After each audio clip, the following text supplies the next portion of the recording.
works. Right. I'll keep that open. Yay! We're live.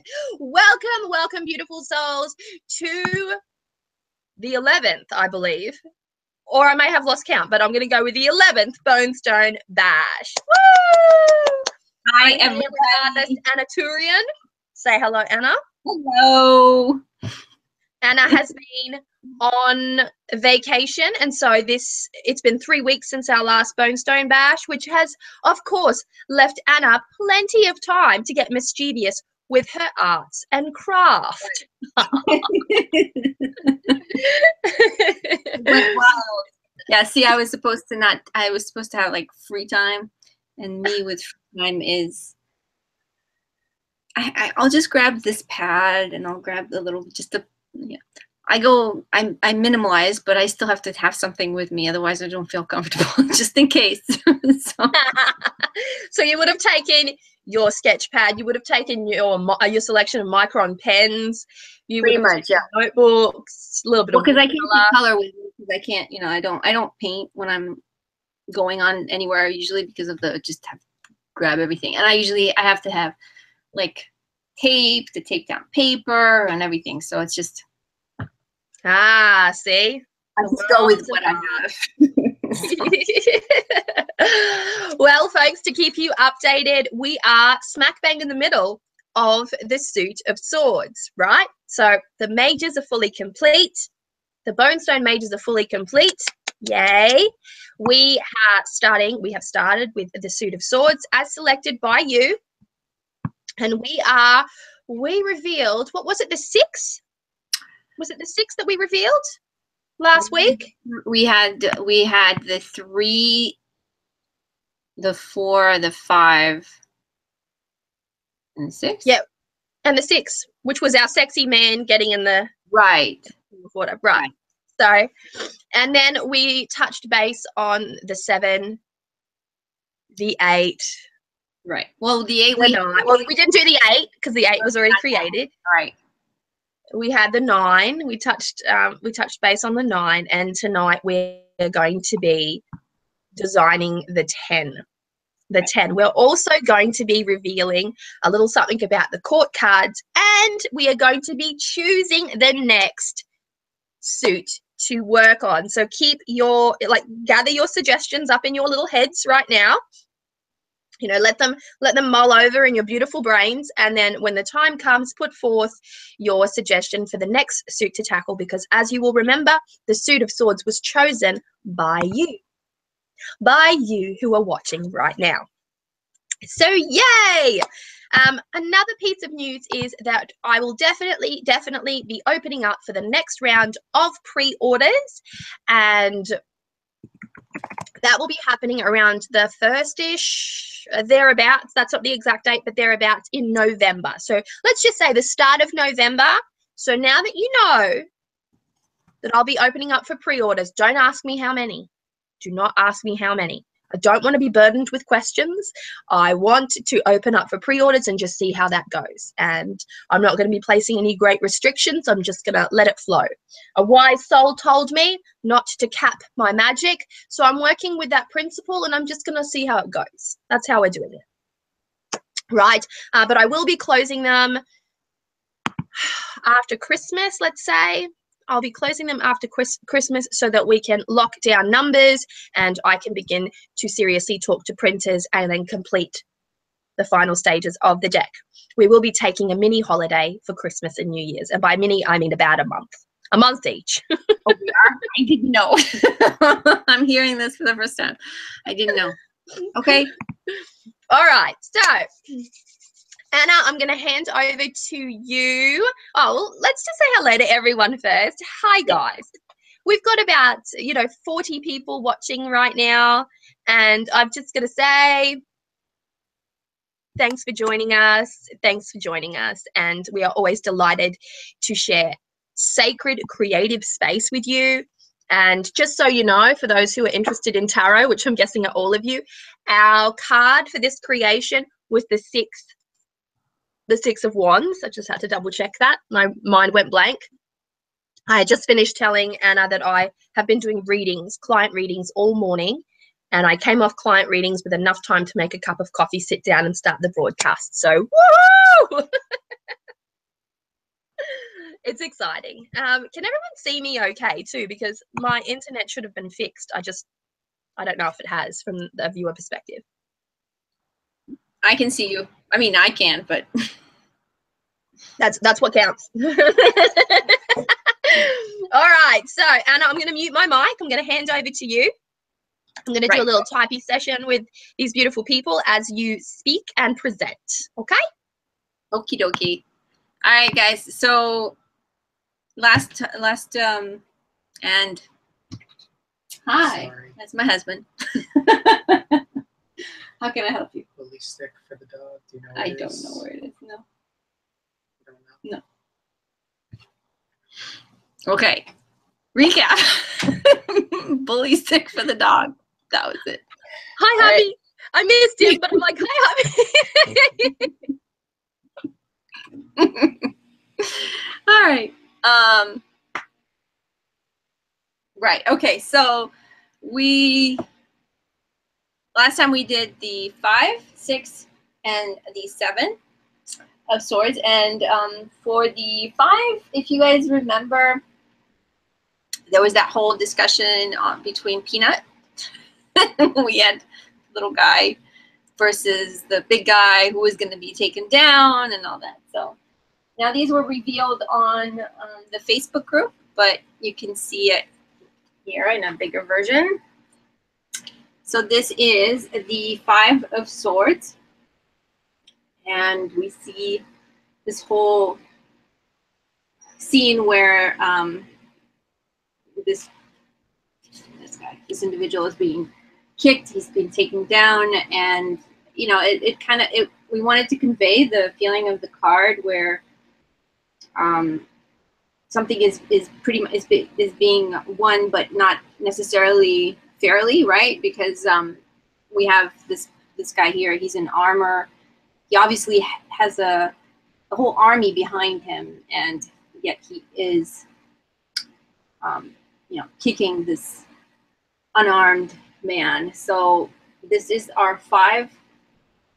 Again, we are keeping the background, the sky, with the same treatment as the previous cards, with the whole blue, kind of dark blue, cloudy kind of sky going in there, just to be consistent with the swords. And he's clad in this almost like layperson clothing, and I'm going to bring him a little closer and you can kind of see his face better. Yeah, he's not a happy guy. So this is the 5. Okay, the next one is the 6. The 6. Did I reveal the 6? Can't remember if I revealed. Yeah, I did. Okay. So the 6 of swords. Traditionally, you see the people are in a boat. They're kind of walking. They're not walking. They're you know, going across a water. They're leaving. You get the idea that the person is moving away from a situation. And here we have the 6 of swords, where she is. Actually, we don't know if this is a man or a female. I usually say she. I'm a woman, so I tend to be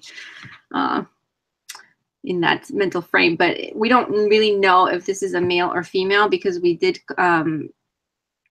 put a cloak on. We wanted to make it like almost gender-free. And she is holding the mala beads in her hand. Its hand. Help me out here. And the waves, I wanted to show the sea in this kind of stormy atmosphere where there is some form of, you know, it's not easy navigating these waters, and the journey is not an easy one, but this person is moving forward.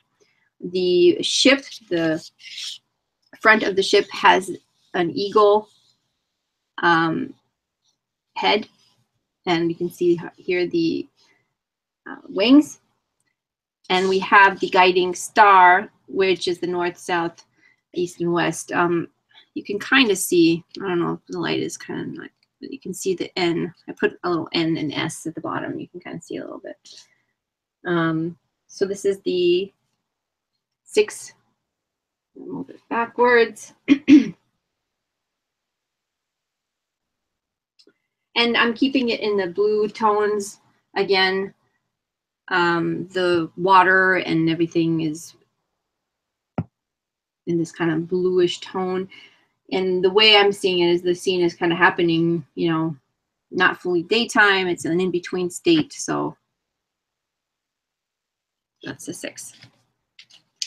And the last card that I have, actually, this was not shown. We did show the sketch and the ink version of it.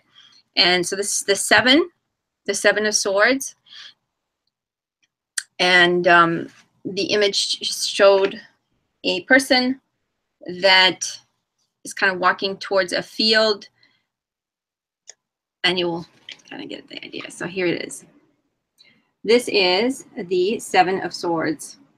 You have this individual walking towards this little town, and it's holding the dagger. This is a particular type of dagger. I forgot the name of it now.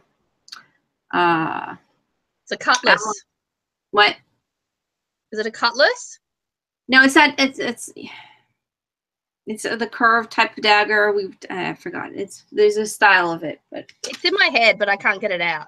No, I can't remember it. And a scroll in one hand, because you have this deceiving aspect, right? This individual is going in with the intention of possibly conveying a message through this scroll, and yet at the same time, there are other plans lurking. So it's not all what it seems. The scene is windy. You can kind of see the grass is kind of moving, and I wanted to kind of give it a feel of definitely not static. So the suit in general, the suit of swords, you're dealing with air, and there is a sense of movement. It's definitely not like the fire, but there is a mental movement, which sometimes is actually quicker, right, than anything else. Thought is definitely not static. So we do have that happening. I'm going to kind of zoom in here. There we go. So that is the 7, and I will post the card up once we we'll get off the chat. I'll put that up the way it looks. Fabulous. Fabulous. Oh my God, what's going on? And I do have one. Well, we'll talk about it, because we did in the last chat we did talk about the 9 of Swords, and we did go, we did talk about the visual of it, the nothing, right? So I didn't want it. I don't know if you want to show. Do you want me to show them that yet or not? Oh, you can. Yeah. Well, you haven't seen it either. Wait, you haven't seen the sketch? Oh, I haven't seen the sketch. No, I haven't. Right. I've seen the idea. I've seen I've seen the inspiration behind it. Right. It's always very interesting when Anna sends me something, and generally it's either her that says it or me that says it, is it needs a little blood. Can we add a bit of bone? Okay, no blood, maybe make it more toothy. Right, I did make it toothy. I love our conversations. Okay, so just to recap a little bit, the 9 of Swords, this is the traditional 9 of Swords, and it's all about fear and nightmares, right? So again, we're trying to show that aspect of fear, which isn't necessarily true. It doesn't mean it's going to happen, but it's an internal thing that's going on, right? So we decided from our last chat that we were going to attack it by showing something that would kind of stir an emotion within all of us, like a guttural kind of reaction. And we thought about the nothing. If you've seen The Never-Ending Story, the nothing is a beast that is not necessarily, it's not a, you don't really know what type of dog kind of it is. It's a dog, it's a wolf, but it's the idea of this beast that is like in taking over everything. So the visual that we're going for, and you're gonna have to keep an open mind about this because I'll explain. This is the nothing. So the nothing would be this image, pitch black background, and it's almost like this animal, this beast that's coming from the darkness, and you can partially see it. What you would normally see is the front part. You would see the glowing eyes. So you know we're going for pitch black, glowing eyes, and the white fangs. You know the teeth, the little bit of the fur, but you can't tell what type of beast it is. But there's the idea of like, is it going to attack? What's going on? You know, you want to get that feeling of scariness, right? Like your nightmares. Like, I don't want to dream about this thing. That's exactly right. That's exactly right. We talked about blood on there because I said this is exactly what I was talking about. I'm like, I think we need some blood on the teeth. And then Anna brought up the fact that, well, we don't necessarily want blood on the teeth just now because it's the idea that it might bite, not that it has already bitten.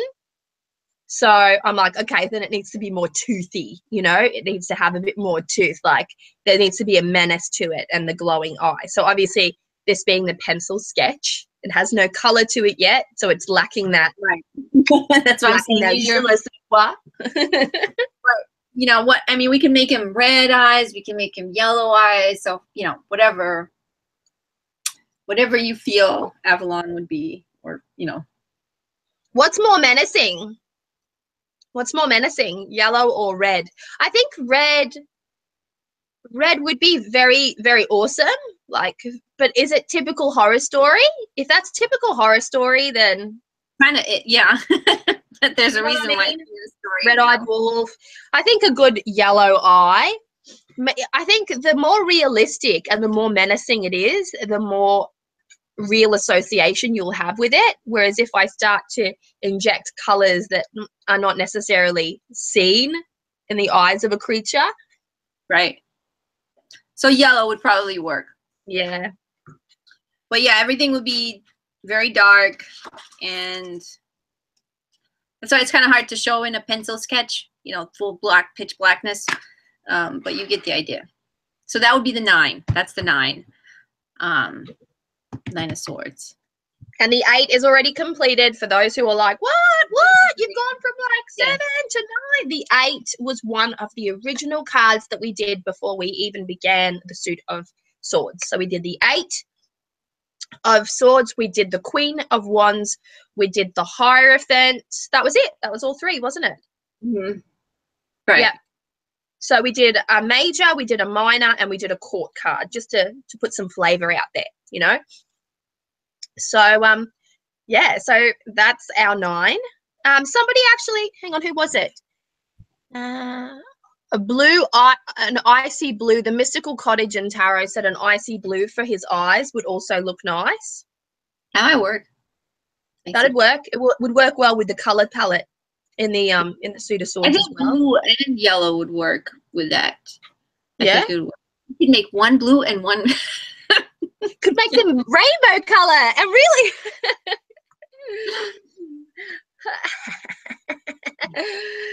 You want to kind of make it like you. I'll think about it. I'm going to think hard on that one. Right. And have a look. Have a really good look. Yellow, yellow, yellow, yellow. Yes, blue, blue, yellow. Well, there's a blue, a steely blue. Yep. There's a blue and yellow thing going on here. Maybe Madeline yellow with tints. It reminds me of the never-ending story. Yes, it is the nothing. It's the nothing, the never-ending story. That's our inspiration. Tomorrow, because I like that. I like that show. I'm gonna make my kids watch it. Even if they don't want to. We watched it the other day. My daughter was terribly scared of the nothing. She was like, alrighty, alrighty. So this leads us smack bang in the field of the 10 of Swords. Now, if you have a weak stomach, this is perhaps not the card for you. It's a good start, Avalon. It's a good start.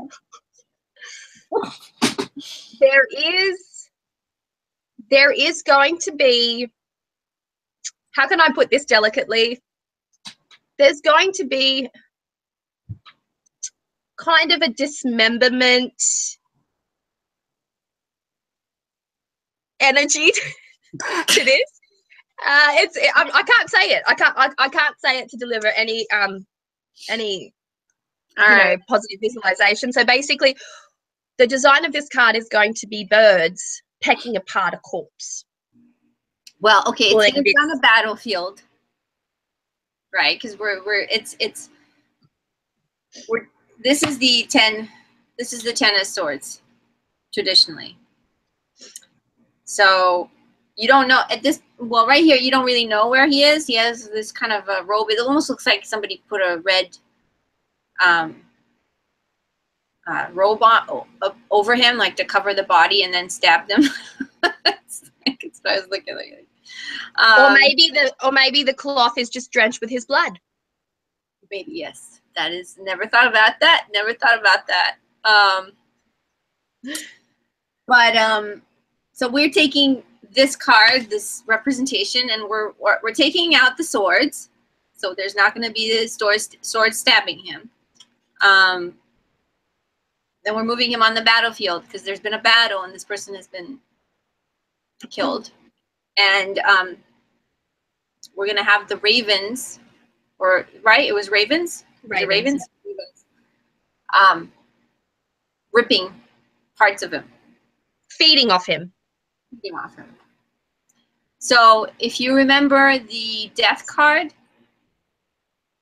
from the major arcana, which I will try and find and I will show you, because there is a form of link, right, to that one? Yes, that's right. And if you can think of the cycle of life, it's not supposed to be. It's not supposed to be gory. It's supposed to be. This is what would happen. You know, this is the possibility. Vultures, picking apart a carcass on the road. In this case, so this shows this is the death card, right? If you remember it. Okay. Maybe not. There. All right. So this is the death card, and here you have the ravens kind of are emerging from the body, because this is like the representation of the soul that's leaving the body and forming the skull. This is the death card. So we're taking that concept because this is the soul that is left. But here it's like, you're done, pretty much. We're going to show that. But, birds, maybe 10 birds, if you really want to stick with the numbers. If you want to show 10 birds. 10 birds, kind of. A bird frenzy, like one up here, one over there. One's got an eyeball, one's got a bit of, stomach, Get it? Did I paint that picture? What? Sorry? I said a bird frenzy. A bird frenzy, right? So, fighting over the carcass, essentially, is what I'm talking about. So one would be midair, another one would be pecking at the eyeball, another one would be disemboweling, and another one would be up here, and there would be there, and, pecking, it's a frenzy. They're feeding. Right. They're feeding. It's not me. It's not me. It is you. But okay. That's me, but, so maybe like if we showed the card, like here you're seeing him sideways, like he's laying this way, right? You're only seeing a portion of him. Maybe we can flip him and have him like, I don't know. I'm trying to think of a perspective where you can see more of the body. And I reckon a perspective where he's like, maybe you could see just over his nose to an outstretched hand or something. He could have a little bit of a dagger or something in his hand, but not holding it, like it's like he's dead, so he's not gripping it like this.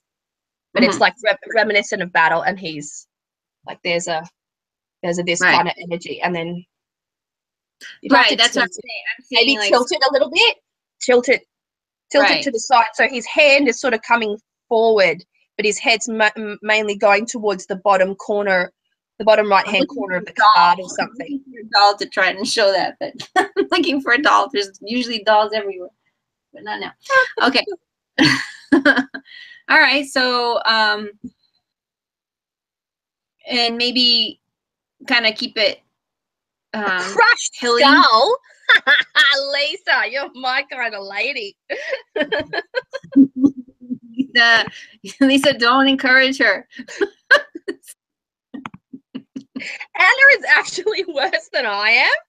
She's quite dark. She's quite dark. Know this.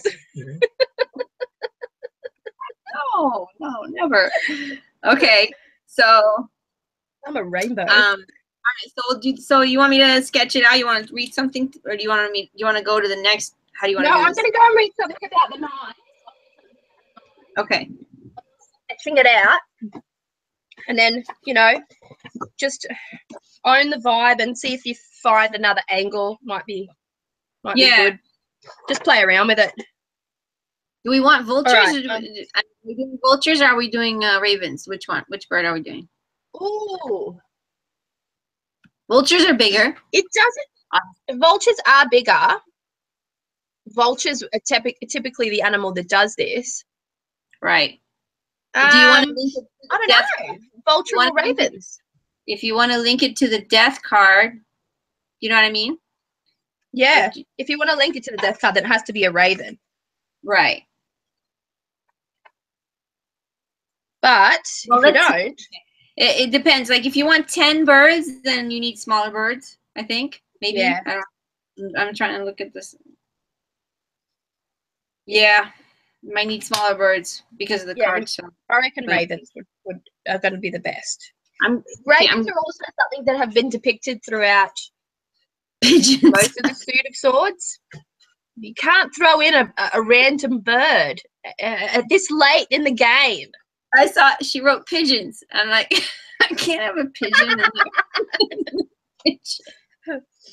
Yeah. What about piranha with wings? Like, come on. All right. I'm gonna mute my mic. All right. You mute your mic. You do your thing. And I'm trying to find the Minor Arcana. I'm trying to find my little piece of the awesomeness here.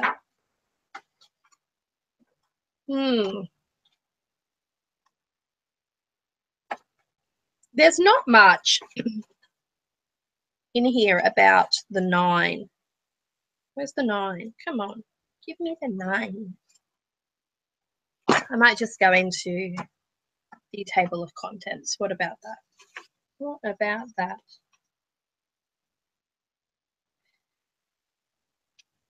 The Suit of Swords in this book begins on page 333. Is that a coincidence? No, it is not.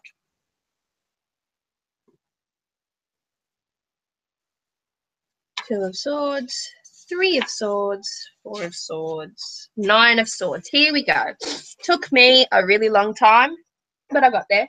All right, so we have here, obviously, we're dealing with the element of air. The Sephirah is Yesod, foundation. Major Arcana link is the Hermit and the Sun, which I find interesting. The Hermit and the Sun. How? Okay, yeah. I find that it's a little bit more, I would say death. I would say death and the Sun. Although I get the Hermit. Okay, so the rider theme is intensity, the element at a high degree, the Golden Dawn title, despair and cruelty. Well, it will be cruel. From somebody's perspective, it will be cruel. Burden, pressure, labor, subtlety, dishonesty. Okay, so we've got all of that.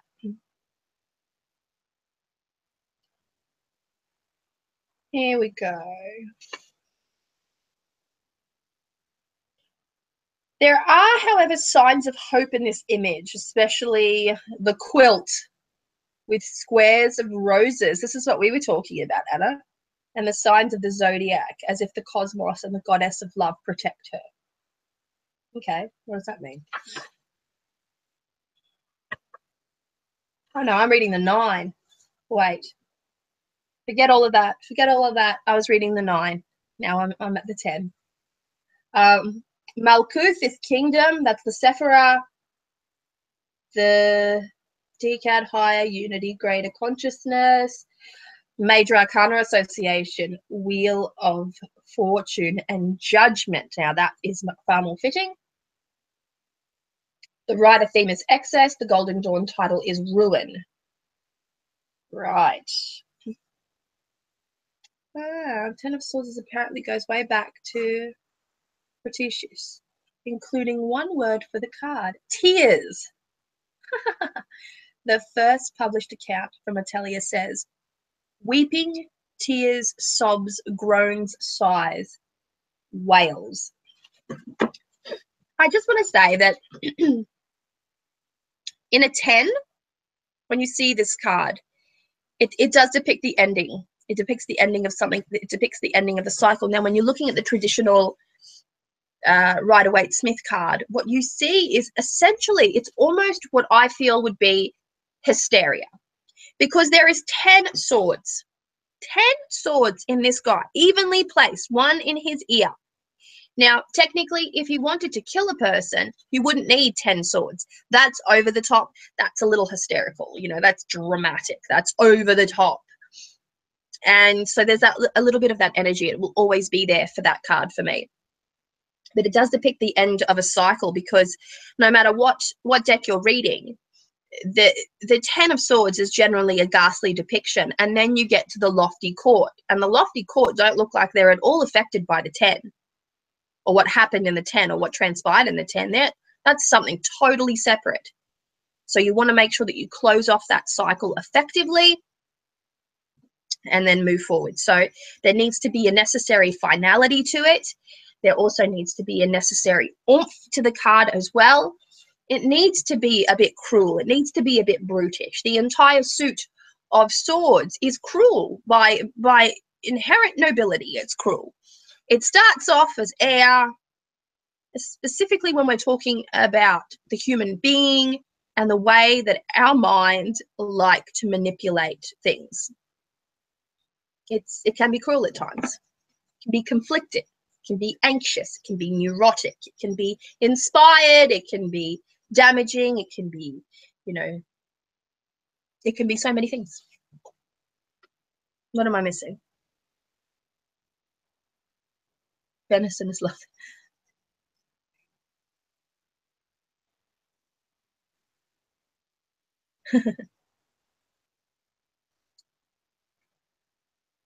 What Egyptian god had a vulture's head?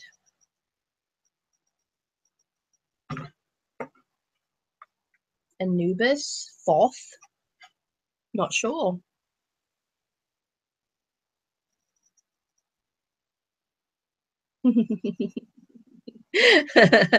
Bow and arrow, you're so funny. Have I missed anything?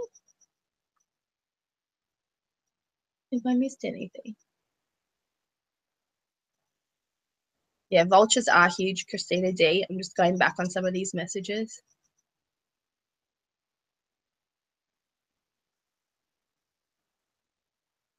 No, Madeline, and the cards don't have necessarily a numerical representation. The numbers will be on the cards in one regard, but you won't be able to count what you see and discern that that's the particular number. That makes sense.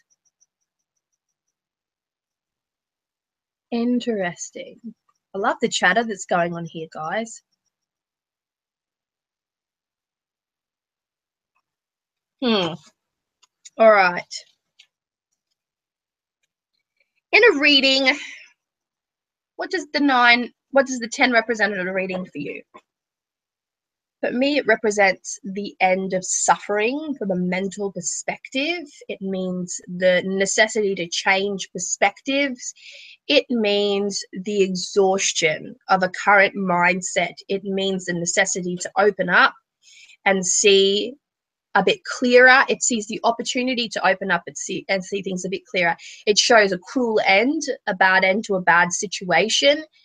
It shows the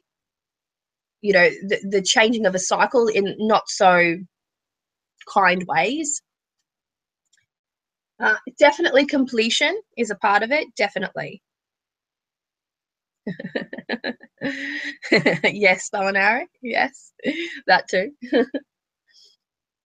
Here we find some of the most extreme variances: ruin, despair, though possibly exaggerated, hysteria, there we have it, with things not as bad as they seem, sacrifice, alternatively, revelations, the ability to put things together into a brilliant construction. That's interesting. It's very interesting, in fact. I like the Suit of Swords for the unsettling nature of the mindscape. The swords being that they are oftentimes, associated to our mental faculties, our mind, the analytical, strategic side. It shows a bit of cruelty. It shows a bit of the nature of the human being and how cruel they can be to themselves. That's something that I always find.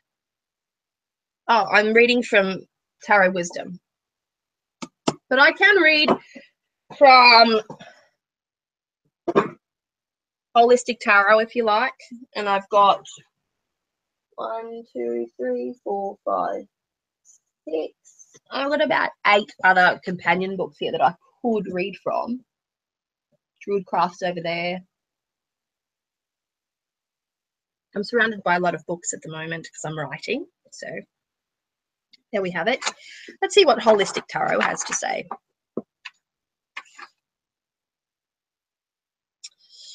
Ten of Swords. Retaliation, reprisals, revenge, treachery. I like it.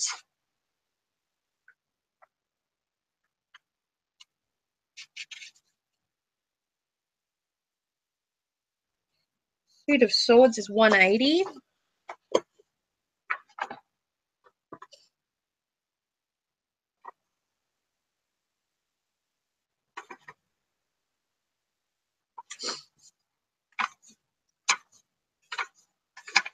I love the layout of this book. If you don't have this book, guys, this book is written by Annabelle Wen. There's a squashed spider on this page. I just noticed. Okay, so here we have the number 10, the pinnacle of success, the pinnacle of tribulation. 3 tens, good time to buy or sell. 4 tens, exhaustion, burnout. Reversed, endurance and a comeback. It is the low point of the seeker's life. The card denotes sudden misfortune, defeat. Others are acting against seeker out of jealousy, envy, hatred, aggression, or retaliation. There have been retaliatory actions against the seeker, though the seeker staunchly believes that he or she has acted judiciously. Many are acting against the seeker, and the seeker feels defeated by them. However, keep hope. There is a bright horizon and some goodwill come out of this, like the yellow light in the card's horizon. And we're talking about the rider image. I've got the itchiest nose right now. We're in spring at the moment. Hello, hay fever. Holistic Tarot, in case anyone cares, by Annabelle Wen. What else?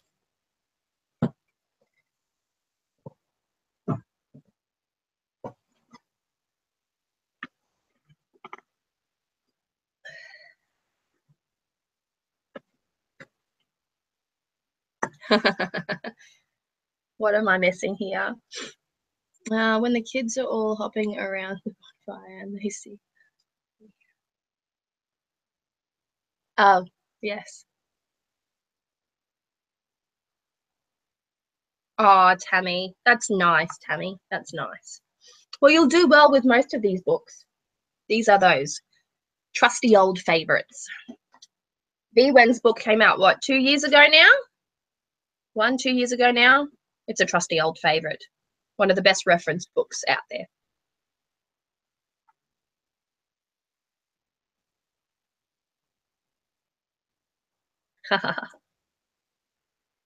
Alrighty.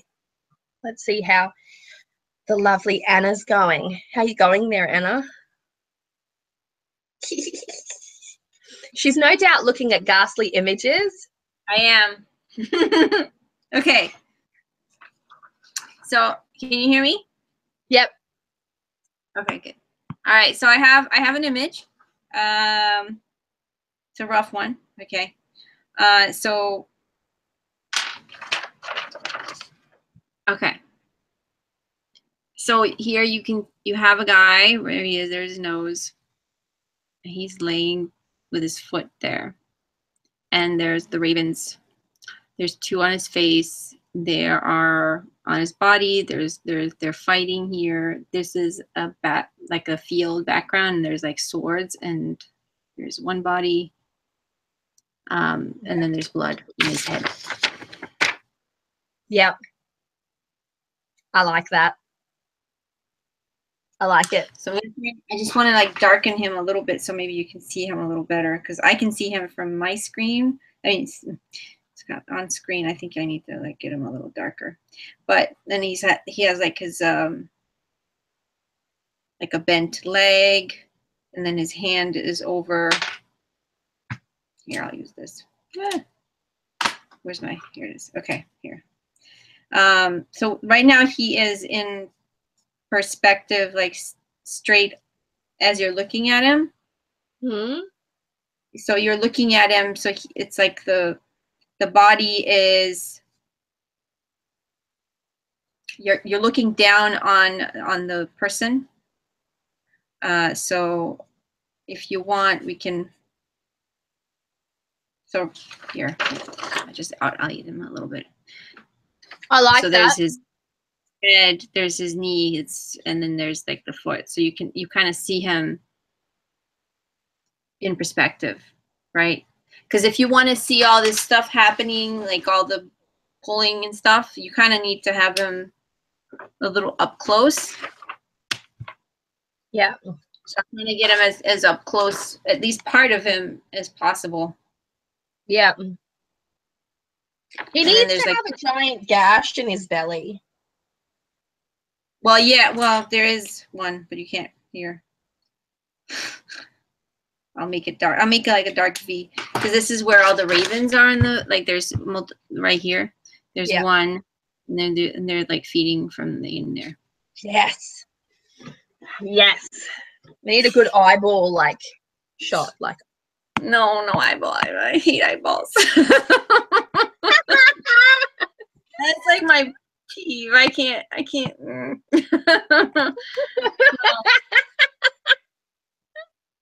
Yeah. I love the ghastly nature. I love the ghastly nature. Right. So that is that's card number 10. That's card number 10 right. Designed.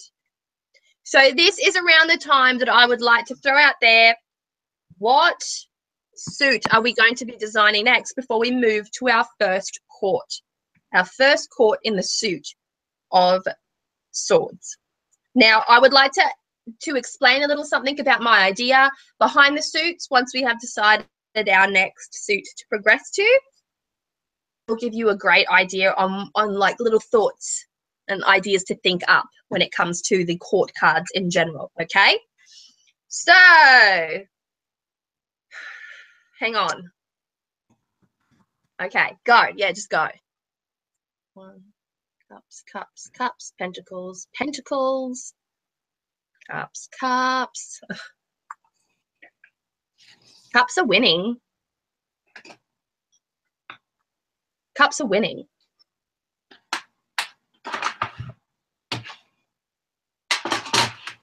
I like cups. Pentacles are making a comeback. Long cups. Cups. Ooh. I think cups are winning. Oh, one person said wands. Only one? Wow. Apparently wands isn't very popular. Wands is one of my favorite suits. All right, I think we're going to go with cups. Yay. We're going to go, yeah, we're going cups. We're going cups. I'll type that in just so it has a sense of finality. Cups. Yes. Alrighty. So, now that we've decided our next, oh wait, Pentacles are making a cut. No, wait. It's pretty tight. I think we're going to go cups and then it's probably going to be Pentacles next, yeah? Yep, that's good. That's good. That's good. I have a good Right. feeling in the cups now. I've been working on the cups for a while, so on another deck. So I'm like, you're in cups mode. in cups mode. I got it all. I've been seeing your awesome waves in Tarot of the Abyss. That's fabulous. You do good waves. I've said this before a couple of dozen times. You know what? I did the waves after I did the waves for you. So I was like, oh, good. I'm like, yay. Now I know how to do waves. I didn't know how to do waves before. So I'm always learning, you know. I don't know everything, so. Erica Justine said, Avalon, we need a head on a stake in the background for the 10 of Swords. I'm not opposed to it. I'm not opposed to it. A head on the stake. Mate, it just makes me happy. I don't know why. It makes you happy? Like, I think it would, it would just create that battlefield. Like, battlefields are not meant to be pretty. It's like the Turks. They're not civilized. It's the least civilized place in the world. A battlefield is where you'll see all of humanity's horror stories. You know I'm Romanian, and you know that the story of Vlad the Impaler, the head and the stakes. Oh yeah, that's a thing. Yeah, it is. There you go. There you go. I like it. Body parts everywhere. That's a little Texas Chainsaw Massacre. I think strategically placed gore, I'm all for it. Right, so we have a potential head on a stake in the background. We definitely have ravens eating at the carcass of a man. Write that down because I will, yeah, hold on.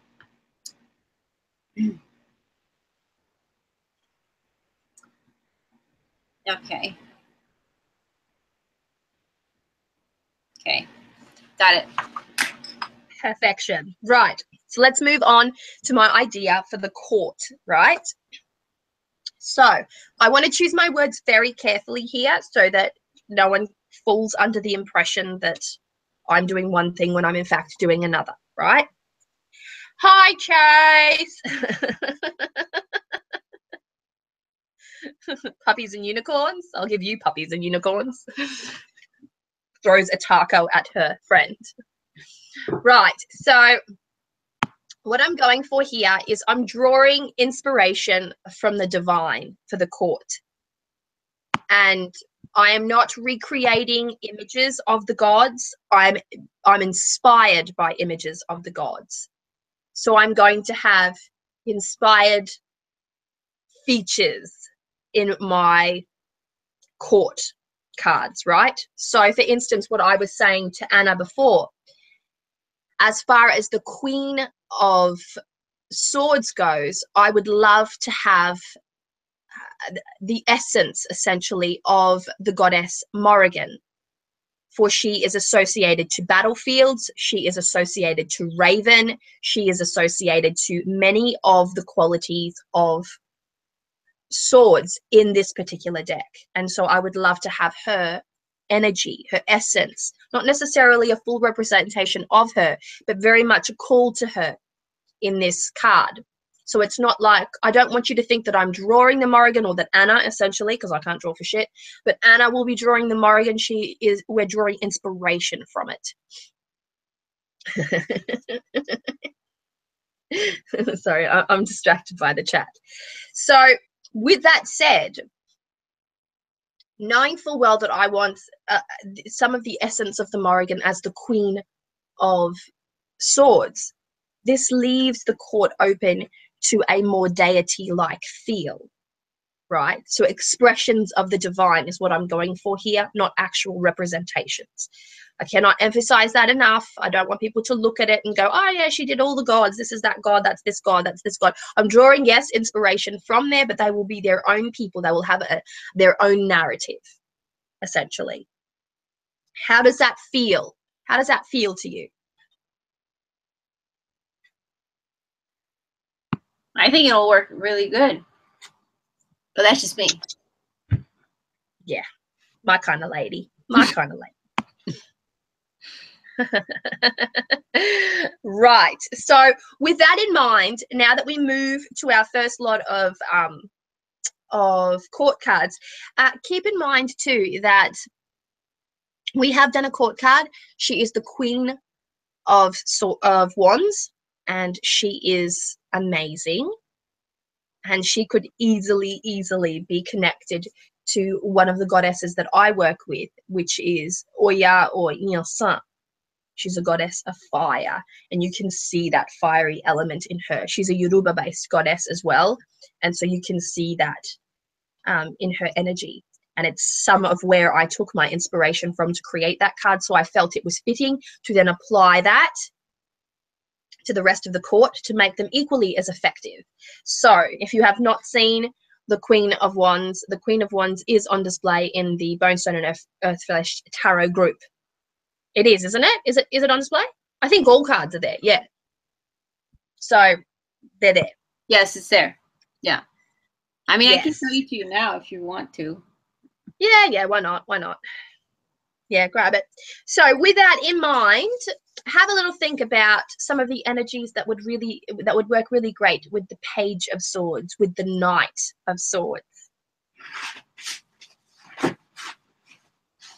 I happen to think that the Knight of Swords, the Knight or the King, would work really well as Arthur of the Arthurian legend, like the sword and the stone inspiration. So the mighty King. I'm like, I'm here. I'm just on the floor.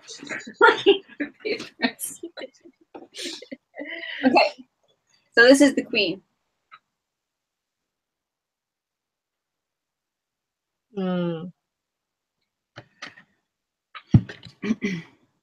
Isn't she amazing? That's a crown of bones, guys. That's right. A crown of bones. So that's the Queen.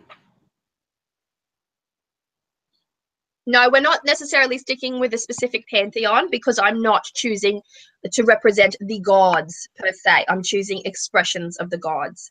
And in every pantheon, you will find a god of wisdom, a god of knowledge. You'll also find a reaper type energy. You will find a healer. You will find, a witch. You will find a diviner. You will find these archetypes cross-culturally speaking, so I'm not bound by culture or pantheon.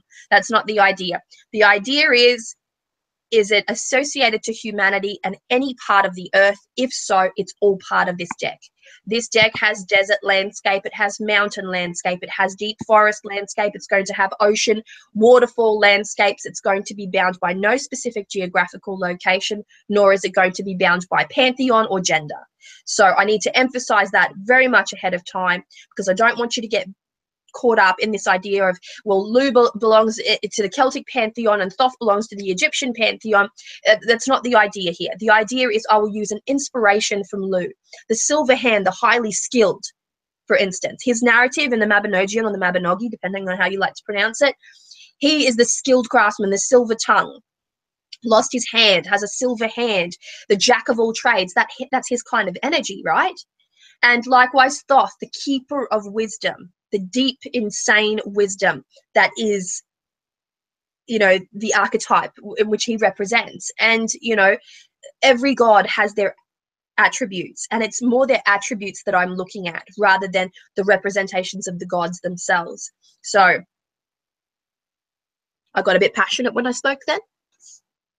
I didn't swear, but I feel like I conveyed myself with some kind of eloquence. Poseidon will be the king of cups, though. He will. Somebody just wrote Poseidon. He has to be, like Neptune, Poseidon, the trident underwater, the merman. Right. His inspiration came into my head last night, but likewise, the King of Cups could be someone at the very top, standing at the very top of a waterfall and about to die forth. You know, there are many, many, many ways that you could depict a deity-like attribute or energy. Right. So right now we need to look at the page and the Knight of Swords. Right. Page and Knight of Swords. Well, I mean, do you want to keep them human, or do you want to? Okay, so here, all right. So, for instance, if you're going with, this is just one idea. It doesn't have to be this, but if you're going with, you're depicting a strong goddess, say for the queen, right? And you have a god. What if you take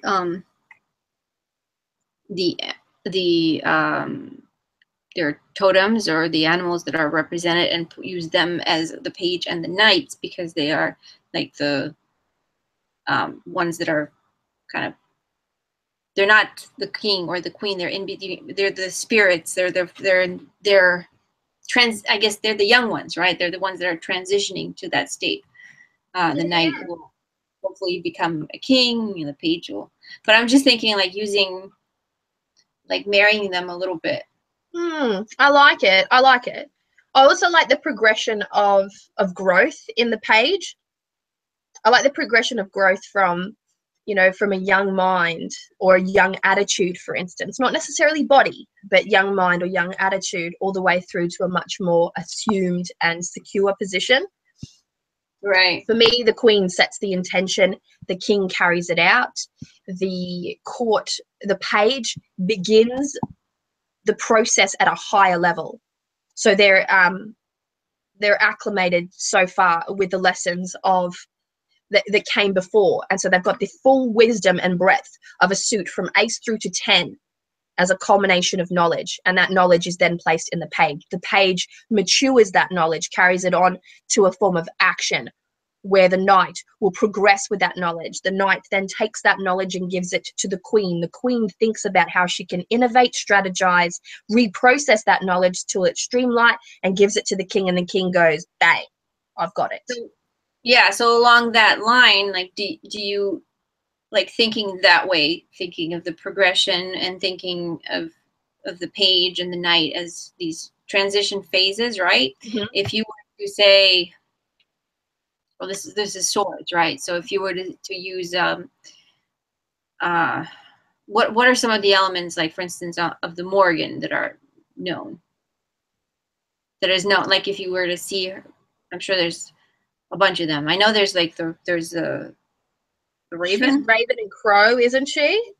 Crow, but there's others. There are other things. So like for instance, you would use the raven as a page, and then the knight will do something with the raven. The raven, like I'm just thinking like what, like you would incorporate the raven into the knight. Like you would bring the page into the knight, so it's like using it, kind of blending it to the queen. Yep. I see what you mean. Like for instance, if you was a tree, right? You would use the page. You'd have the page as a the page would be a leaf, the knight would be a branch, the queen would be the base, and the king would be the crown. Yeah. So that's I'm thinking that kind of in terms of the build up. Yeah, in terms of the build up. I'm thinking of it more in terms of a story. So somebody mentioned here in this chat, was it Sea Glitter Inc. Can the page be a bard or some sort of storyteller? Now, I'm not sure if the page is the perfect card to depict as the bard. The bard is the great witness, I suppose. The bard is the perpetuator of knowledge and wisdom. Mm-hmm. So I'm not sure if that would work as a means of carrying on that progression. I don't know. Hang on. What more have these people had to say? Have you been reading the comments, Anna? That's why I'm trying to go back and read.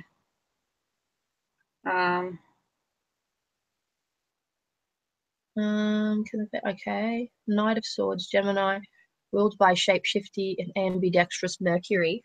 That's nice.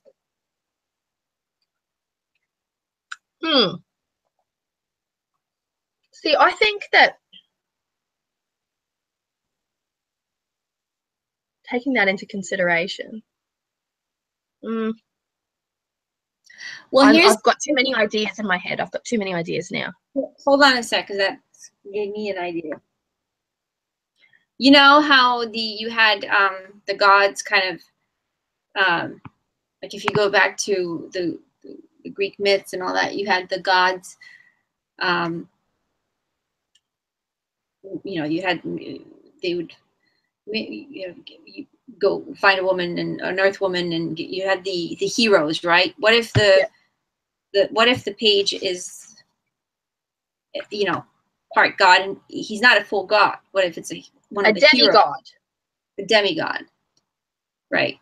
That's the word I was thinking for. You were thinking of Olympians and demigods, right? Yeah. I mean, do you think that it needs to be do they all need to be within the same pantheon, or does it matter? Like, does it matter? Like, does it matter? I don't know. I'm asking. Does it matter, people? Do you feel like the court need to echo the same pantheon? Is that what you feel? Somebody said the Taliesin, or the Taliesin, young Merlin.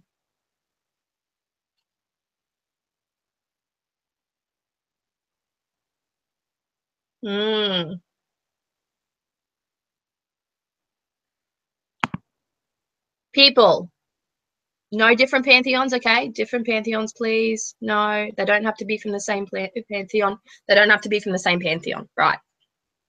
Which works well. So, spitballing ideas, because I can throw out 4 ideas for all 4 court cards, and then Anna, I think you should throw some straight back in my face. Okay. Okay. All right. So, for the king.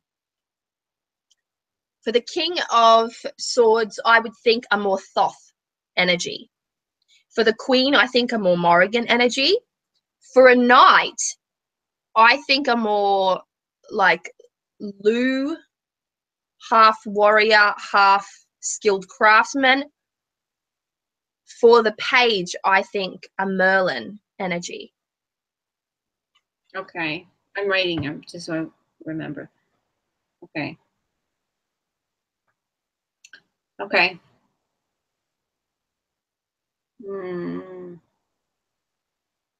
I was thinking, well, yeah, I was thinking of, instead of, but they're similar. Like, instead of Lou, I was thinking of Arthur?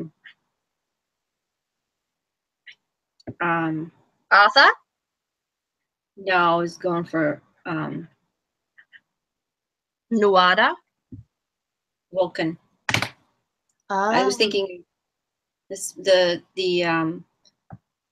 Smith god, because it was you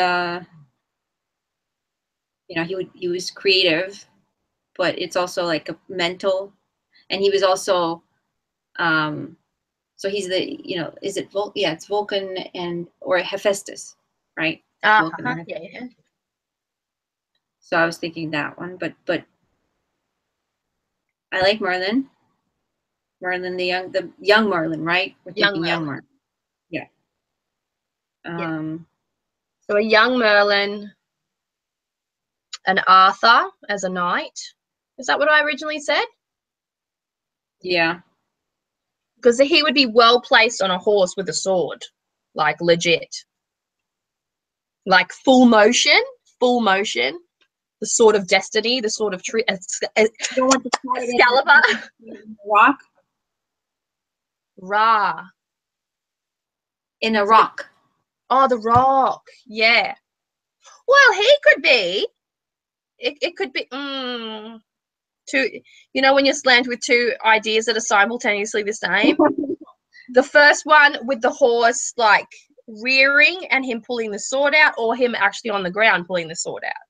I think that the horse needs to be there in some capacity to depict the ferocious movement. So the horse, him on the horse, you see knights on the horse, and usually and as a knight in the swords. The act of him pulling the sword from the rock is more of a, like, it's a mental aspect. It's his mental capacity of pulling that also. It's not just this physical strength, because a lot tried, right? So yeah, I think that using the sword is more traditional. The horse is more traditional. Having the knight actually do an action that is not necessarily typical of a knight, if that. Yeah, I think so. I think the non-typical tradition, the depiction of the knight, because there were onlookers. There's onlookers traditionally, isn't there? When he pulls the sword, you know, like you said, many have tried. When he pulls the sword, it's him. It's his bond with the sword, that, and it's not the strength. It's the skill. It's the blood. It's the inherent nobility of the character, right? Right. I like it. I'm reading some of the stuff. Somebody's saying here, what about Bridget? Bridget is a home and hearth goddess, or not a home and hearth goddess. Bridget is a fire goddess. Right. Just like Hestia. Yeah. She is the goddess of the hearth fire, healing, the smith, birth working. She is considered kindred to the barn. She is the daughter of Nuada. I know a lot about Bridget. I have researched her. You can argue with me all you want. I'm working with her right now. Anyway. You could put in like a Persephone. Persephone, had, the myth of Persephone, she's an earth. She would be earth. She would be earth. That's true. I was thinking like when you actually go, depends on the scene, but yeah. Because Demeter would be a great earth goddess. Most people would be, oh, let's put Gaia there. But no, because Gaia is already present in the Empress, right?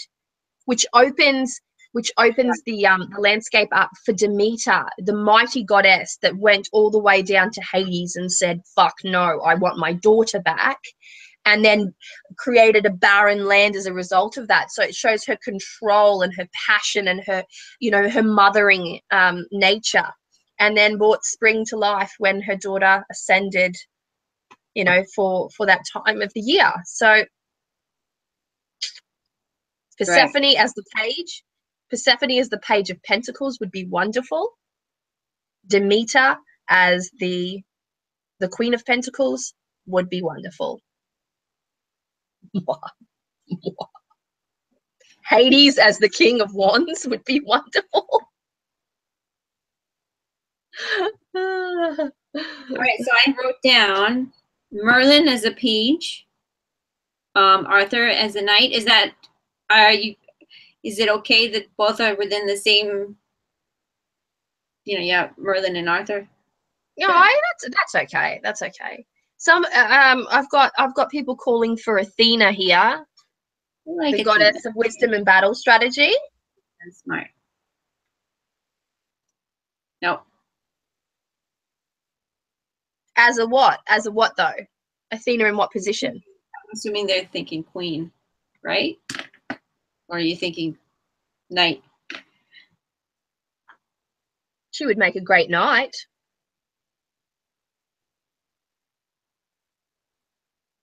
I wish the chat would come with like sound effects. Yeah. Morgana Le Fay, or the 9 Morgans. You will see her. You will see Morgana Le Fay in the suit of cups. you will see the 9 Morgans in the suit of cups. I promise. Because my name's Avalon. It's gonna happen. Which is why I love the idea of the Merlin or Taliesin, and in which case I also like the narrative of Ceridwen, the Cauldron Keeper. She'd make a great Queen of Cups, by the way, and she's the great enchantress, right, who gave birth to the talisman, to Merlin, essentially. If you view them as the same archetype, some people view them as the same archetype, some people view them as separate archetypes altogether. You like Merlin and Athena. Okay, what else? Knight for sure. Oh, Athena as a knight. Ooh, I kind of like it.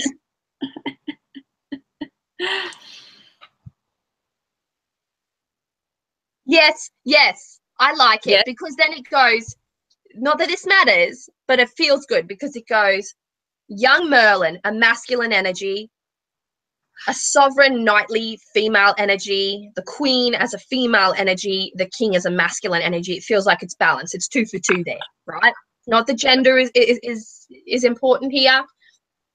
I wouldn't have a problem if it was all women and all men. I just feel like it fits really quite nicely. But so, the king, okay, for the king, who is the wisest god that you know? The wisest deity that you know? I'm typing this in. Because there's so many, from so many pantheons. Gods of wisdom. Arthur as king. Yeah. List of knowledge deities. No pressure. All right. You know, we used him, but I do like Odin. Yeah, he would have been really good there too. You know who would be really good there too? Isis. Isis is instead of the Morgan? No, just Isis in general. My case. Don't look at the list of gods because you'll get conflicted. Apollo, Olympian god, light, music, poetry, knowledge, and the sun.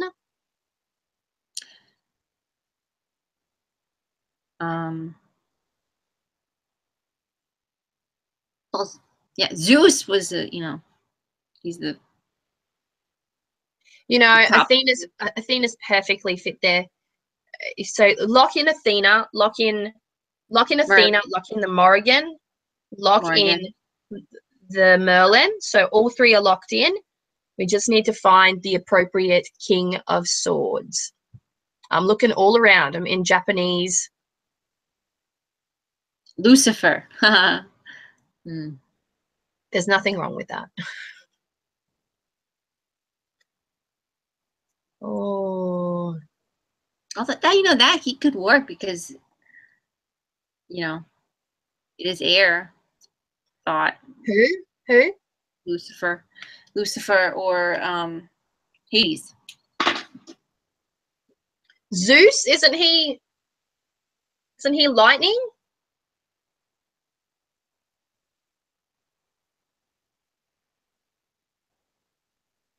I'm not sure. All right, let's go. I think so. Tyr, in Armenian mythology, Tyr, the god of written language, schooling, rhetoric, wisdom, and the arts. Ogma, Scottish mythology. Lu, figure from Irish mythology.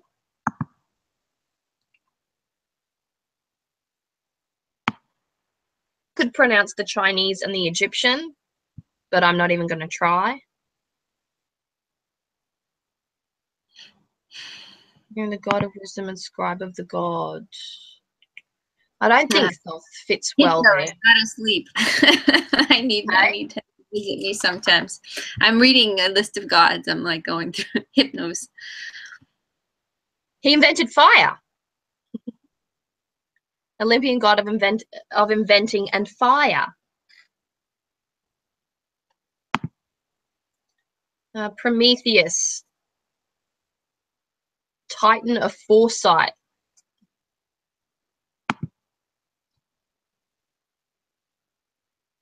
You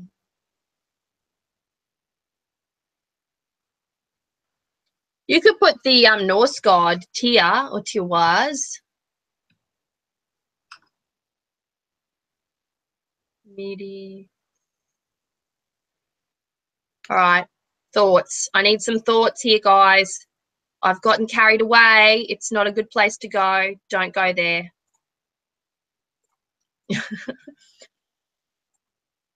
King of Swords.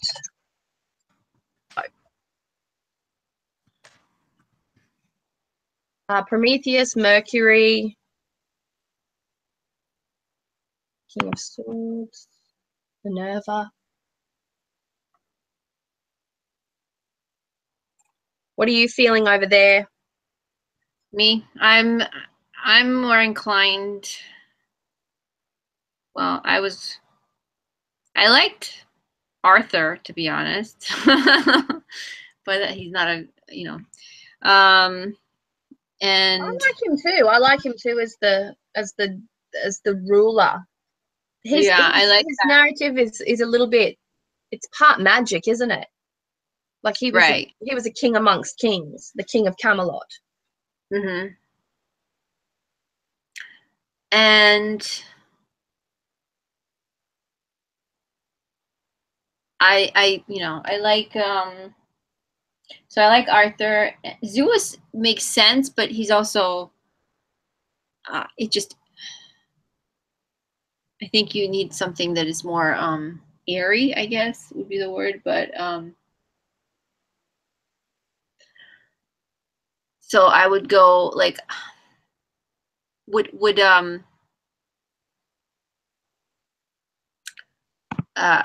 Hades be a bad, I mean, would he like not fit there? I reckon Hades would be a good king of fire. Would he be more fire, you think? He's such a red god, isn't he?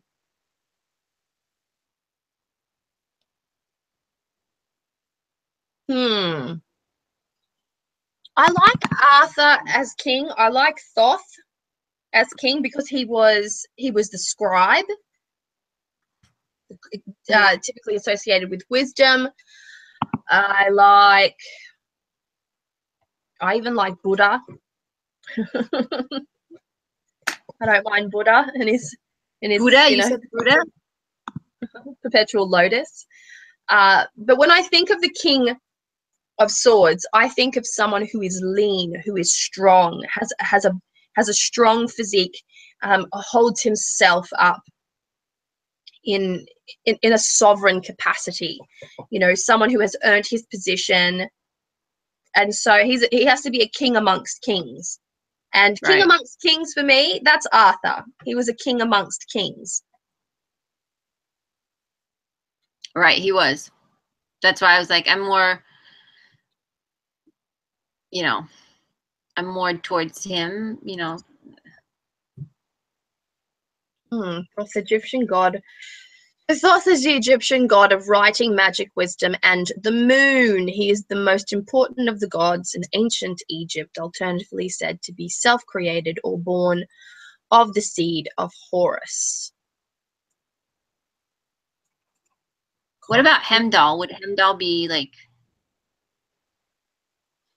Ooh. That's an interesting one. Not as a god, though. Definitely as. Could he be a page? There's always got to be one card to trip you up. Gods. I mean, what I remember, I read of him a while back. Early Egypt. Horus was brother of Isis, Osiris. Hmm. I don't know enough about Egyptian deities to even go there, to be perfectly honest, if you're well versed in Egyptian deity. I think I'm feeling Arthur. I think Arthur would be really good there. But Arthur's such a like a tangible, kind of happy, married Guinevere, Camelot. Don't know why I'm doing this. You know, I feel like I could cuddle him. He's not cold enough. He's not cold enough for the suit of swords in Bonestone.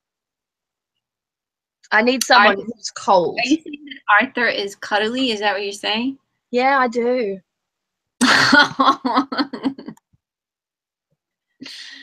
He's noble. His nobility is what makes him personable, right? He was a noble, courageous king. Right. He wasn't a calculating. See, I'm thinking more like Game of Thrones energy here for the king. Right. So all I need him to be is cunning, smart, and have a hell of a lot of personality, you know? So who fits that description? Loki. Yes. Hmm. Loki was what have we missed here? the cunning god, right? Ahura Mazda. I don't know. Oh, Kronos. He ate his children, didn't he? Yes, he did. His poor wife, Rhea, I've got to say, she has put up with a lot of crap. Yeah, he did. He did. I was actually reading. I have a book on gods and myths, and I was reading to the kids one night, and it's like I get to the passage where he eats his children. And it's like, did he really eat his children? I'm like, how did he eat them? I'm like, I don't want to. Oh, I have to explain that one. He legit ate it. He legit ate his kids. Ooh, I don't know, guys. I don't know. Maybe we'll have to sit on it. Maybe I'll have to think about it a bit harder. Are we happy with Merlin as the page? And the reason why I've chosen Merlin as the page is because in his narrative, he is depicted from young through to old. He is taught. He cultivates wisdom. He passes that wisdom on to Arthur. It's his wise counsel. He's also the keeper of knowledge. He's a bard in his own right. Yes, he's a magician as well. That is part of his magic. Every card in the Bonestone has a little magic to it, in case you couldn't tell. Well, I think we have the 9 of swords, the 10 of swords. We got Merlin, young Merlin, as the page. Yep. Athena as the knight, and Morgan is the queen. And we can, brainstorm. We can brainstorm the king. We'll brainstorm the king. Oh my gosh, but we're starting then with we've agreed on the suit of cups. Right, yeah. About that. It looked like everybody was going for cups. Yeah. Do you want to talk a little bit about, the young Merlin?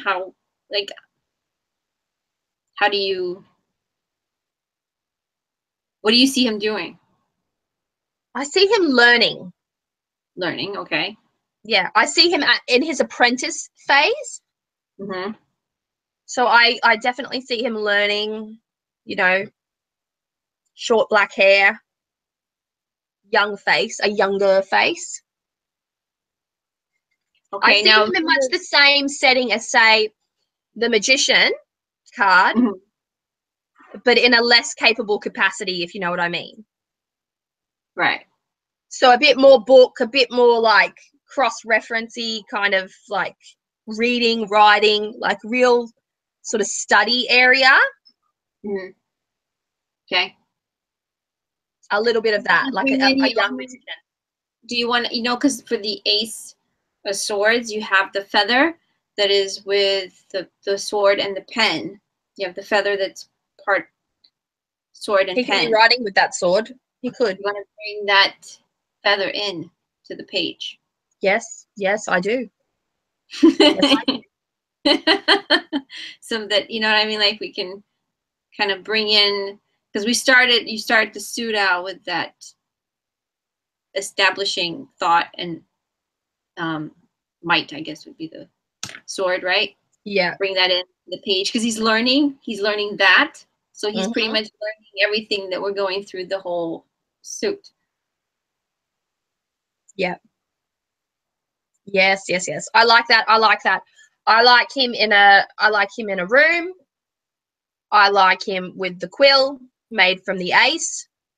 I like him with parchments and bottles and even like a part of a night suit in the background, just hanging up there. Like just I like that in a cluttered kind of a space. Okay. Disheveled hair. Like think student cramming for his exams. Thinking, yeah, like why am I here? what is this? Okay. So there's a little bit of that there. Okay. I wrote it down. Okay, so this is young.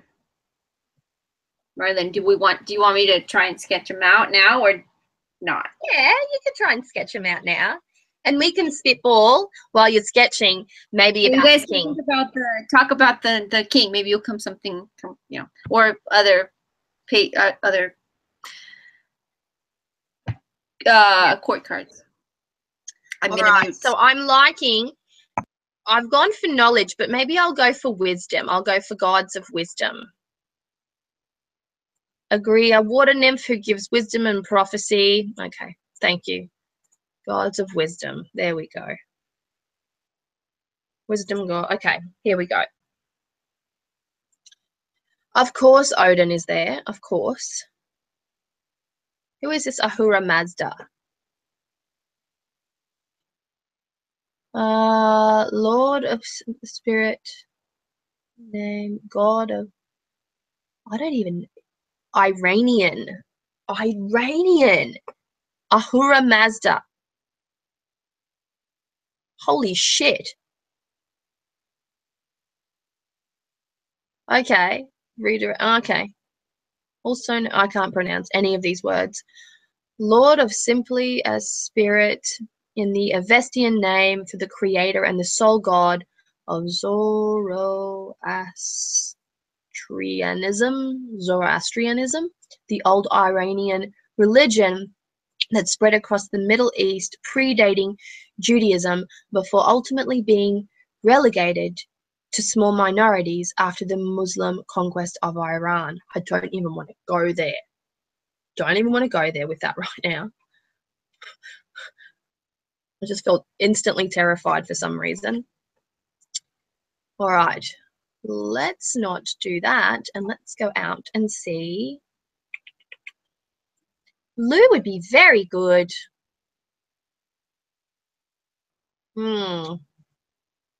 I don't mind. I honestly don't mind Thoth.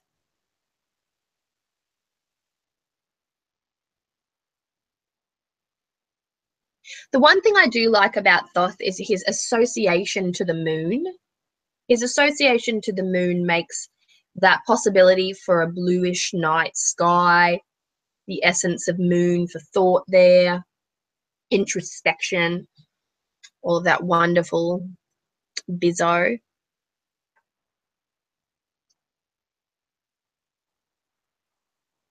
Okay, what have we got here? No Hermes. No Hermes. Although he's associated to message and communication, not the right kind of energy. Thor, not quite.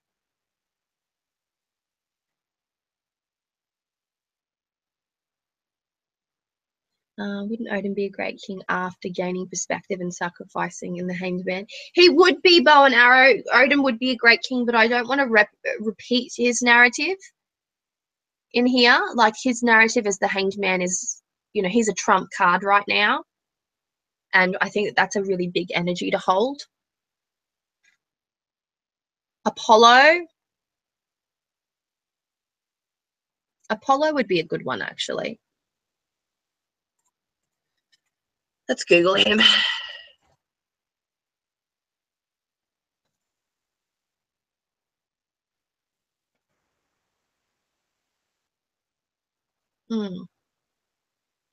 Oh gosh, how could I forget? Oh, see, he's the twin brother of Artemis. That's one little piece of his narrative that I had forgotten. So no, because then she'll be knight, he will be king. Don't like that. Don't like that arrangement. And I quite like her as a knight, so I don't really want to change that.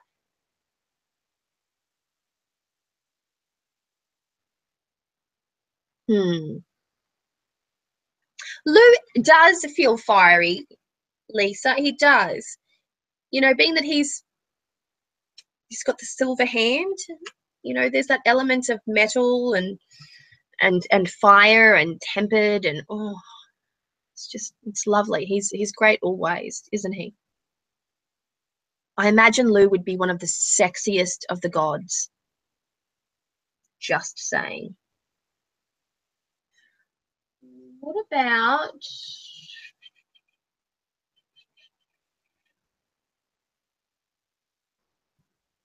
Artemis is a knight?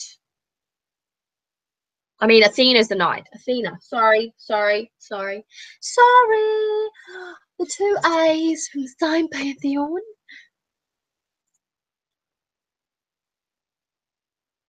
Artemis is an amazing goddess, though. Let's just talk about that for a little minute.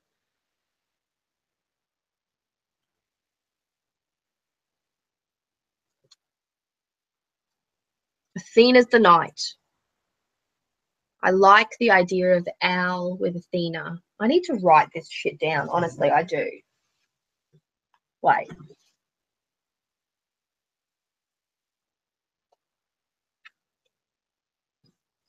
I'm getting all conflicted now. Here we go. Okay.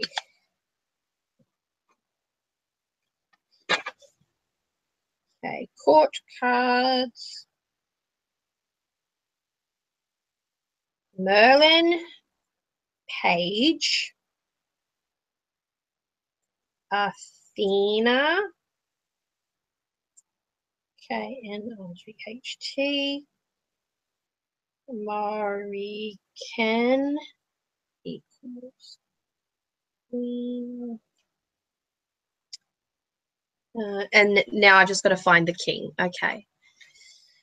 All right. So here we are with Merlin as page, Athena as knight, Morrigan as queen. It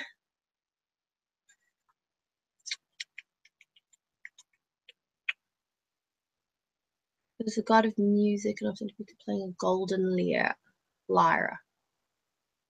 It's also known as the archer, far shooting his silver bow. Apollo might work. I don't love him, though. I don't love him for that spot.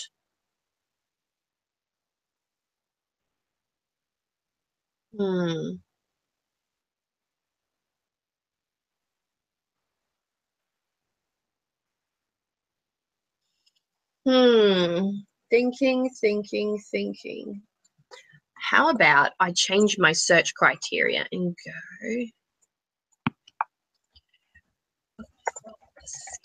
Can I stop for a second and ask you something? Yeah. Do you want to include, like, on the backdrop of Merlin, like if he's in that kind of studious room, kind of like the magician, do you want to put in, like, kind of have the same things that the magician had in, like the skull and all that stuff behind, maybe different angles, but do you want to have, like, I'm seeing it like a lit dark with a candle, like he's in the dark with a candle, like that type of atmosphere. So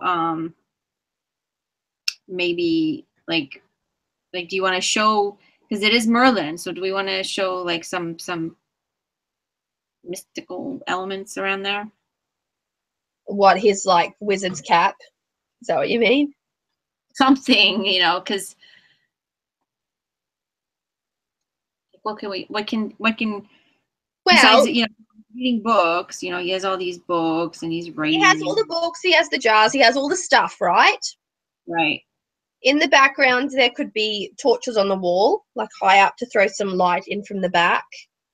And you could have his hat and cloak dangling off the wall or dangling off the...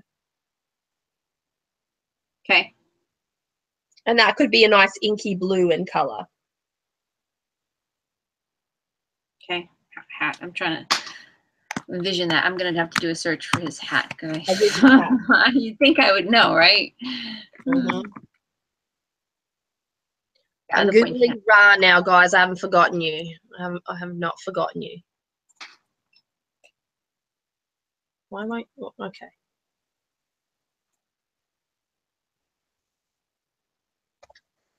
Oh, I've got this open in a totally different space.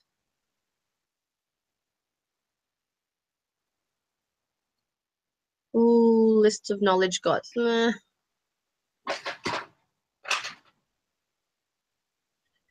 Sword deity. Let's go with that. Mm. Oh, What'd you find? I found a Japanese god whose name I cannot pronounce. Takemiki Azuki. He is the thunder god in is a deity Japanese. He's the god of thunder and the sword god. This is the first sumo wrestler match recording in mythology. Oh, so he was a sumo wrestler as well. Can I stop for a second? I have. What about your background? Are there any gods in your tradition that would fit that?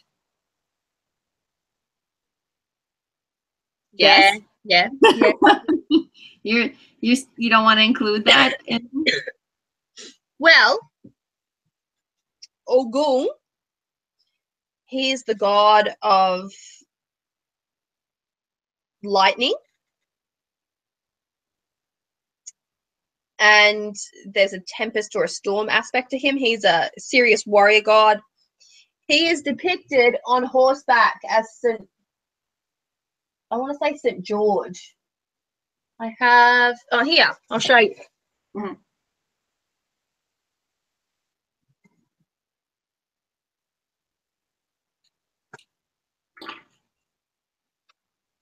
I see. Flip him around. And here, there you go. That's probably a better one where you can see his sword and he's slaying the dragon. And that's more a Christian. That is like a very more Saint George, yeah. Is that how you see him? No, not at all. That's why I had to ask. I see him as a tremendous black man with so much intensity. When you see in deity in Macumba, when you see someone who is possessed by Ogun, whether it man or woman, mm-hmm. they look like they're a dragon. Like they breathe out of it, their nose flares and they breathe out with so much intensity. Their brow furrows, they pace, they walk. A woman looks like a man. Like if it's a woman medium, she'll look like the swagger of a man. And it's like it's intense, and it's not that little prettiness on the back of a horse. So you don't want to have him depicted. Look, you know, I don't want to be biased. That's basically. But you've not included any of any representation of any deities within the deck that are from. Oh no, the Queen of Wands is my son. True. Okay, I have the sketch. All right. Hang on. I did it with the black marker because that way you can see it a little better. You ready? Just a moment. I am almost ready. And, okay. Right. Hang on. I've lost my screens. There. Yeah, I'm good. I'm ready. Okay. All right. So I have him like tousled hair. This is a torch that's kind of coming out.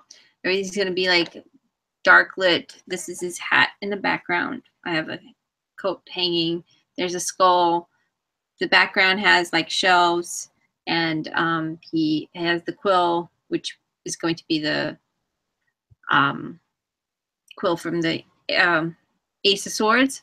There's going to be books in around him, and there's also like a candle in front. So it's mostly like candle lit.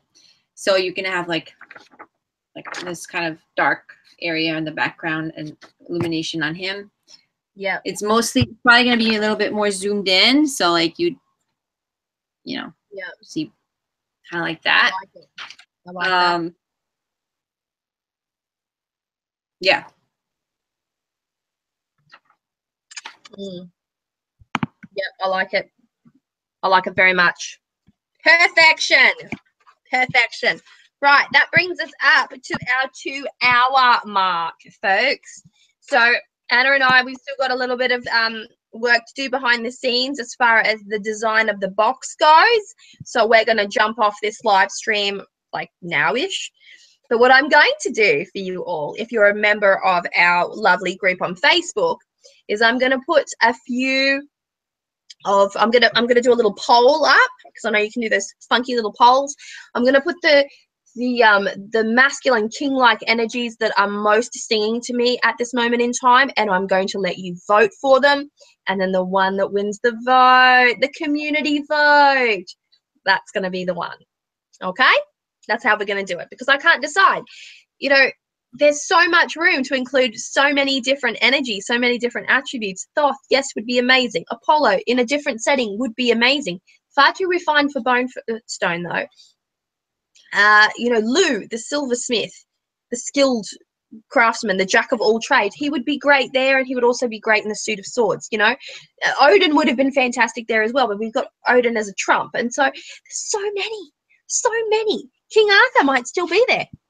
It might still be Arthur. You never know. Sometimes you have to go all the way around to come back and go, yeah, actually that was the most logical choice and it fits the best.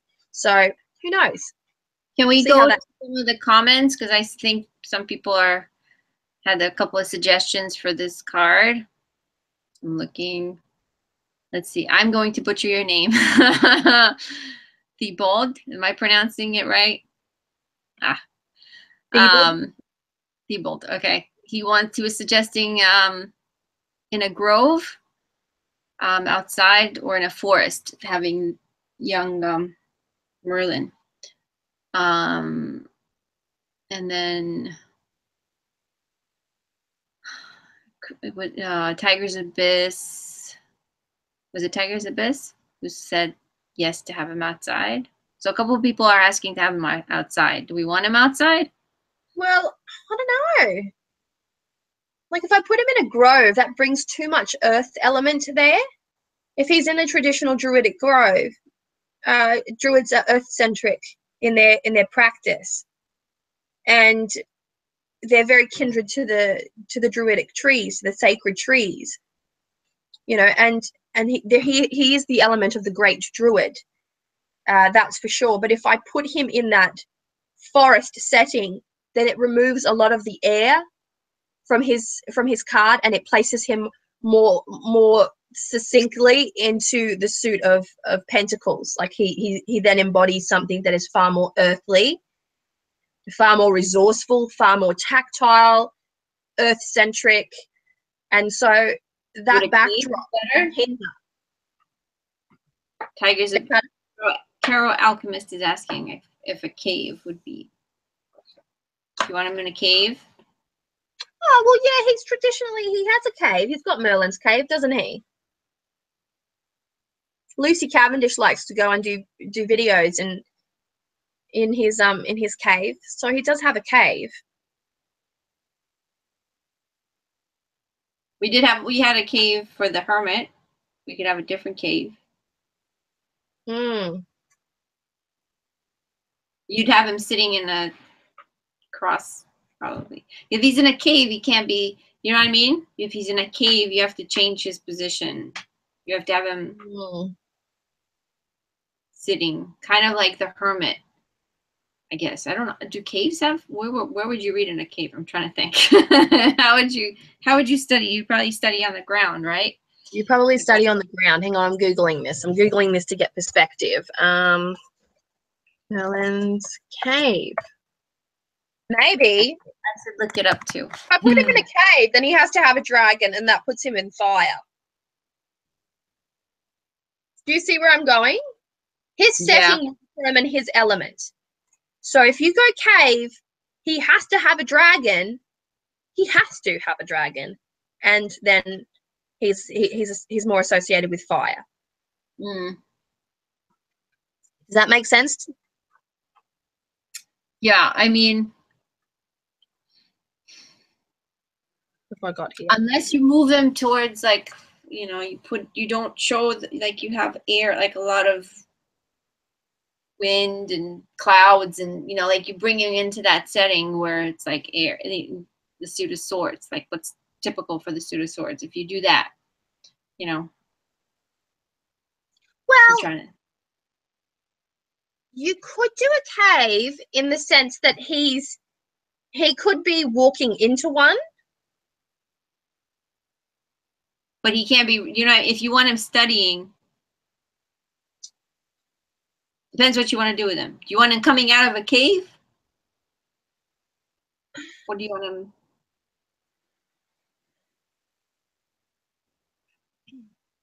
Hang on. A prairie then. No, the owl is Athena's. Excuse me. Graveyard. He could be studying in the graveyard. He could be. I'll tell you what, I'll have a look at some stereotypical Merlin the Wizard. Let's do that. He's walking the countryside with a staff. He actually looks like Gandalf, right? But that's the old version of him, right? That's the old version. Young Merlin. Let's do that. Oh, can't spell young, apparently. Young Merlin.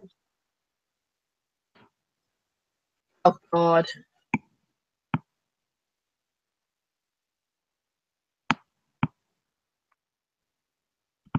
Now I'm looking at all this, like, TV business. Yeah, that's what's coming up for me. Yeah. There's one. He's always like with books around. Holy shit. Oh.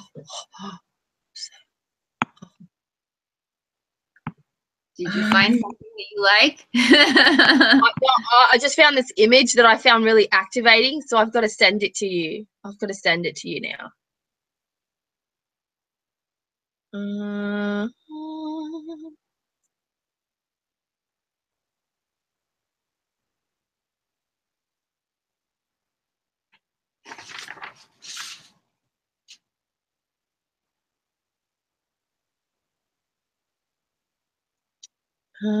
Hang on, let me just get this to you. Add a photo. If we could find a king that could assume kind of this position, did you get it? Yep. Looking. Do you see that? I saw that image and I knew you were going to send me that. I just knew that you were going to send me that. No, it's so activating. It is. That is most, but see, this is like, you're the Ogum. I see this as Ogum. Yeah. Yeah. That would make a great Ogum. I'll tell you what, if I type in a picture of Ogum here, Ogun.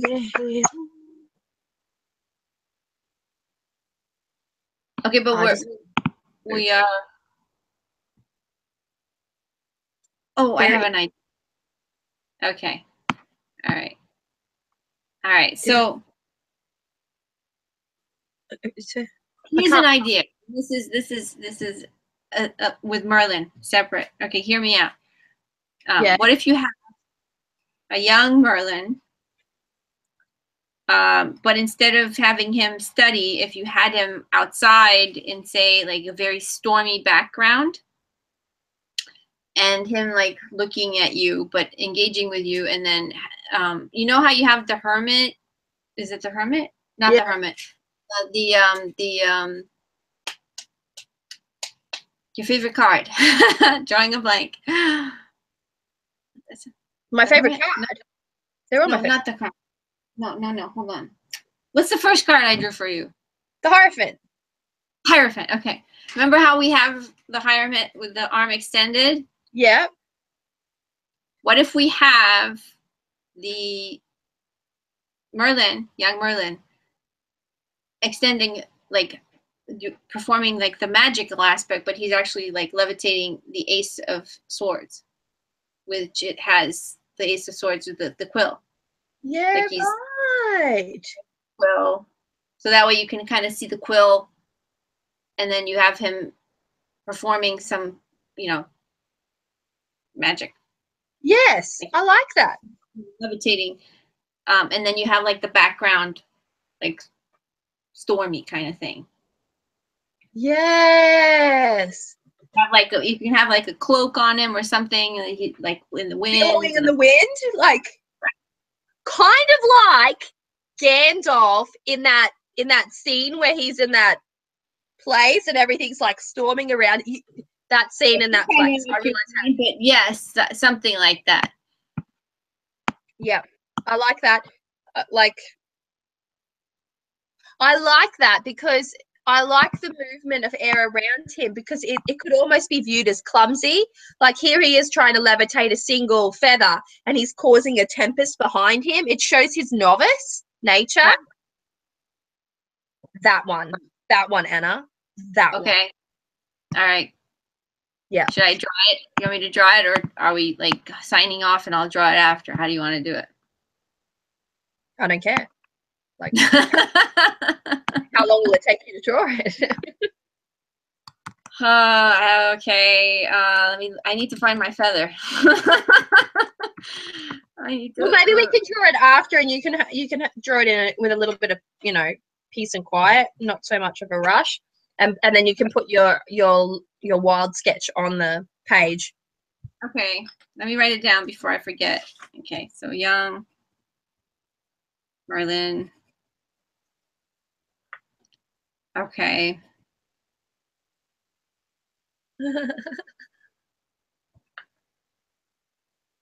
Yes. Okay.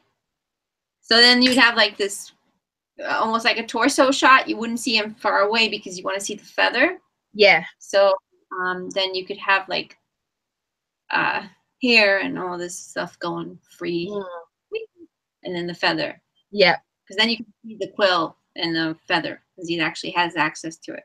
And then you could still do the stormy sky. Right. I like this. Okay. I like this a lot. How are you guys feeling about this new idea? Is that I'm reading. Flying book. What? What? A flying book with 2 wiggly eyes. Not gonna do that one.